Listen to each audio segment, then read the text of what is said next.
For 4 years, the Kremlin relied on Russia's vast geographic depth to protect its home front. This distance allowed the interior economy and society to remain largely insulated from the reality of the war being fought at the borders. On June 25, 2026, that insulation was stripped away. President Zelenskyy officially authorized a 40-day sustained deep strike campaign, a strategic siege aimed directly at the Russian heartland. The operation began with a massive saturation attack.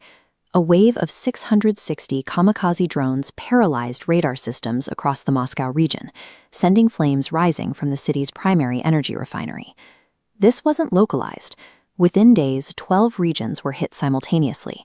The attack corridor stretched from St. Petersburg and Tula through central energy belts, extending east to the Urals. In the south, strikes on the Krimsk depot isolated occupied Crimea. This wasn't a random escalation.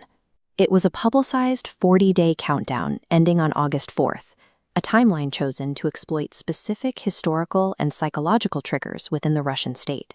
Russia's interior became vulnerable because of a significant shift in Ukraine's technological reach. The propeller drones of previous years have been replaced by weapons that function with the speed and precision of cruise missiles. This is the FP-5 Flamingo. It's a domestically produced cruise missile with a 900-kilometer range and a 1-ton warhead. It is designed to strike hardened military targets that were previously considered out of reach. To counter this, Putin was forced to pull hundreds of S-400 and Panzer air defense systems from the front lines. He used them to build an iron ring around Moscow and his residence in Valdai, creating a massive defensive shield over the capital. But hoarding those defenses at the center left industrial regions like Volgograd exposed. Without adequate radar coverage, Ukrainian missiles successfully struck the Titan barricade complex, setting fire to the facility that produces Russia's strategic missile launchers. These strikes are the physical component of a broader economic siege. By hitting refineries and logistics arteries, Ukraine directly impacts the Kremlin's military funding. The economic data shows the impact. Oil and gas revenues dropped 50%, while domestic interest rates climbed to 16.5%. These financial losses are compounding. With refineries stopped and export routes severed, the Kremlin is burning through its national welfare fund. The pressure is real, but it doesn't explain the choice of August 4th. Why design a campaign that stops on that specific day? In Russian history, August 4th is the date an empire began to disintegrate. In 1991, it was the moment the fuse was lit for the total collapse of the Soviet Union. On August 4, 1991, Soviet leader Mikhail Gorbachev went on vacation to Crimea.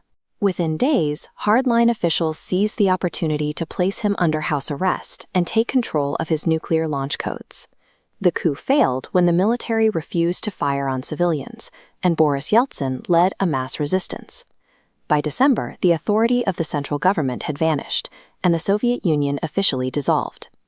That imperial collapse began while a leader was isolated in Crimea, the same territory that today sits at the center of Zelenskyy's 40-day siege.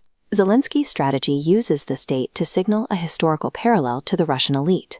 By piquing the pressure on this anniversary, the operation highlights a specific vulnerability, that when the center of a Russian empire can no longer protect its own infrastructure, the system risks fracturing from within. Despite the psychological weight of the date, the question remains, can 40 days of strikes actually force a superpower to the negotiating table? History suggests caution. The Russian economy has shown significant resilience over the last 4 years, and energy revenues, though falling, still only account for 1/5 of the total national budget. There is also an ominous signal coming from the Russian military. Throughout the 40-day siege, the volume of Russian retaliatory strikes has dropped to an unusual low. This could indicate that Russia is stockpiling its own long-range assets for a massive counteroffensive. Meanwhile, the intensity of the campaign is testing the limits of Ukraine's drone production and the continued patience of its Western suppliers. Regardless of whether the Kremlin surrenders on day 41, the operation has systematically dismantled the concept of a safe Russian interior. By hitting targets 1,000 kilometers deep, Ukraine has demonstrated that no refinery or production line is beyond the reach of the war.